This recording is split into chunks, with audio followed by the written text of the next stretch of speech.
Bon, ça tourne. À partir de maintenant, c'est parti. Vous allez me faire chier, je le sais, mais c'est pas grave. Je m'en fous. 3, 2, 1, Pour répondre à vos questions, oui, ce tournage était absolument grave cool. Et non, ce tournage n'était absolument pas prévu. C'est ça qui est cool. Alors pour ceux qui n'étaient pas au courant, j'étais en Islande la semaine dernière, c'est pour ça que vous n'avez pas eu de vidéo mercredi dernier. Au début, j'étais pas du tout parti pour faire un vlog de l'Islande, déjà parce que je trouve qu'il n'y a absolument aucun intérêt à faire ça. Et surtout parce que je voulais pas que le tournage prenne le dessus sur le voyage. Et finalement... Et s'il vous plaît là! Et finalement, en fait, c'est le tournage qui s'est imposé de lui-même. Salut à tous, il se passe quelque chose en ce moment juste derrière moi, je sais pas si vous voyez. Mais on vient de tomber par hasard sur le tournage d'un film de long métrage. Alors je sais pas du tout quelle production est en train de tourner, ça semble être un petit peu une comédie, je ne sais pas laquelle, mais ça a l'air vachement sympa. Du peu que j'en ai vu, il tourne avec 3 caméras RED. Je ne reconnais pas le casting, je ne reconnais pas le réalisateur, je sais pas si c'est une production islandaise ou anglaise ou américaine ou française. En tout cas, ils parlent tous anglais, donc je pense que c'est pas du tout français. Une chose est sûre, c'est pas un film à petit budget. Laissez-moi vous raconter comment tout s'est passé. Ce tournage de film nous est tombé dessus très soudainement. Mais genre d'une soudaineté rare dans l'histoire de la soudaineté. Merci. On venait d'arriver en Islande et tout se passait très bien. Belles photos, décors magnifiques. À la base, on avait décidé de faire le tour de l'île entièrement en une semaine. Sauf qu'en Islande, tu peux pas faire du camping sauvage. Donc il faut que tu campes dans un camping tous les soirs. Voilà, je pose les bases juste histoire que vous soyez un petit peu au courant de comment ça se passe. Mais bon, revenons au tournage. Un jour, alors qu'on roulait, on a vu un truc de loin. Un truc un peu bizarre. Alors on s'est regardé, on était assez étonnés. C'était grand, c'était majestueux, c'était une cascade. Tu pensais qu'on était tombé direct sur le tournage, toi, alors qu'on venait juste d'atterrir? Vous êtes mignon. Alors forcément, on s'est arrêté parce qu'elle était belle. La cascade, bien sûr, je parle pas des 2 américaines qu'on a aussi croisées au niveau de la cascade, qui étaient super belles au passage. D'ailleurs, je me souviens bien, il y en a une des 2 qui m'a dit « Hey, what's your name ?» Oh non, je déconne.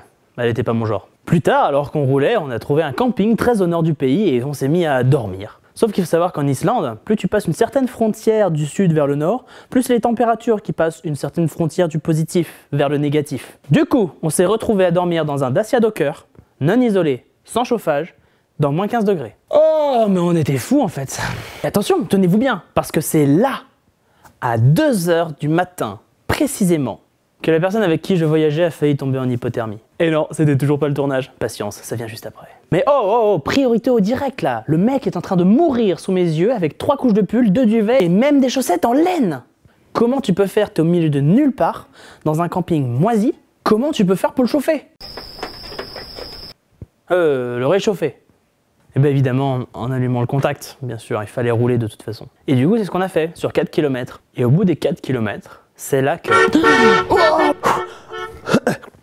Et bon, je suis réveillé. Et il dort. Le lendemain, on s'était fixé un objectif. Il fallait voir des baleines coûte que coûte. Et effectivement, ça a coûté très cher puisque je me suis endetté pour 5 mois juste pour passer 1 heure sur un bateau pour trouver une baleine. Une baleine! Alors, j'ai aucune preuve parce que j'ai pas réussi à la filmer, mais il faut que vous me croyez sur parole. Par contre, c'est en sortant du bateau, vraiment, que là... 3, 2, 1, Oh! C'était si impressionnant. On sortait d'une escapade en bateau au nord de l'Islande, le pays le plus paumé de toute l'Europe. Et on tombe sur ça. Et c'était pas un petit tournage de merde. Je vois très vite qu'il y a 3 caméras RED qui tournent un même plan. Florian? Oui. La meilleure des caméras RED, elle coûte combien à l'achat? Je sais pas, la moins chère c'est 15... Non, je sais pas, je dirais 10 000 la moins chère. Et la Non, plus moi chère, je te cherche. 50 000. 50 000 la cam? Attends, je regarde. Je sais pas combien ça coûte 3 caméras, mais la réponse arrive. Qu'est-ce que je voulais que je vous dise? Vous me connaissez peut-être pas, mais je peux vous assurer que j'ai pas passé que 10 minutes sur ce tournage. Vous savez, l'avantage en Islande, c'est que les Islandais sont extrêmement gentils et très ouverts à la discussion et à la rencontre. Et comme la production du film n'allait pas payer le voyage pour tous les techniciens parce que ça lui coûte bonbon, elle préfère engager des gens sur place, pour les petits postes tout petits. Tu sais, genre les mecs qui barrent les routes, ce genre de choses, tu vois. Et c'est précisément un mec comme ça, islandais du coup, avec qui j'ai pu discuter pour avoir un petit peu d'infos sur le tournage. Alors? En tout cas, le boîtier que j'ai trouvé là, la DS MC2 Monstro 8K, on est à 82 000 $. Je peux voir à quoi ressemble ce boîtier? Ouais, bah c'était bien ce boîtier là que j'ai vu. Hein. Après, c'est toutes les mêmes les RED, hein, c'est juste que... Ouais, je sais. C'est ce qu'il y a dedans qui change, mais là, t'as un capteur 8K. Elle a pas la montre là? Ouais, je sais. Y a rien du tout, il est nu quoi. 150 000 $ juste le boîtier Red.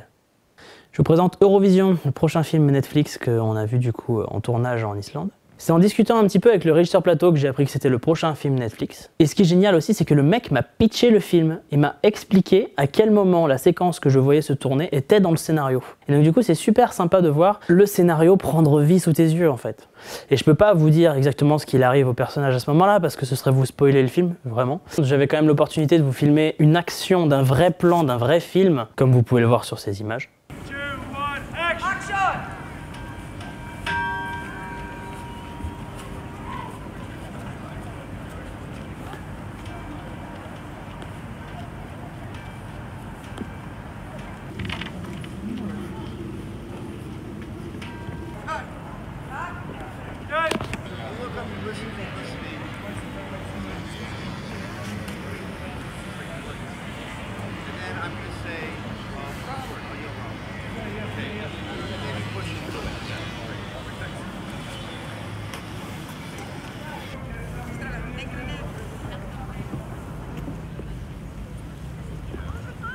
J'ai pas grand chose de plus malheureusement à vous montrer parce qu'on m'a vite demandé de couper quand même, faut pas déconner. Mais très franchement, je suis assez content d'avoir pu vous parler de ce film, d'être tombé là-dessus. Oui, vas-y, passe. Je te regarde. Bah ok, si tu veux. C'est très bizarre. Non mais je te regarde, vas-y, je te regarde. Je te regarde. T'es belle comme ça. Il est con, c'est pas vrai. Ça va faire... Ça va faire un bêtisier de la mort qui tue, c'est trop Attention, attention! J'ai pris mon pied.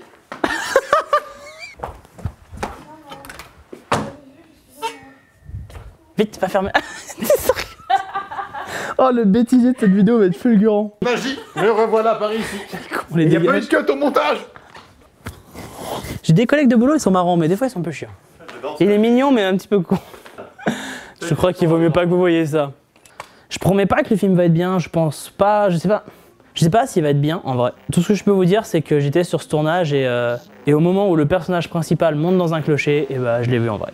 Merci à tous d'avoir regardé cette vidéo, j'espère que ça vous a plu. Si c'est le cas, n'hésitez pas à commenter, à mettre un pouce bleu, un j'aime et à partager cette vidéo. Quant à nous, on se retrouve la semaine prochaine pour une nouvelle vidéo. Ciao!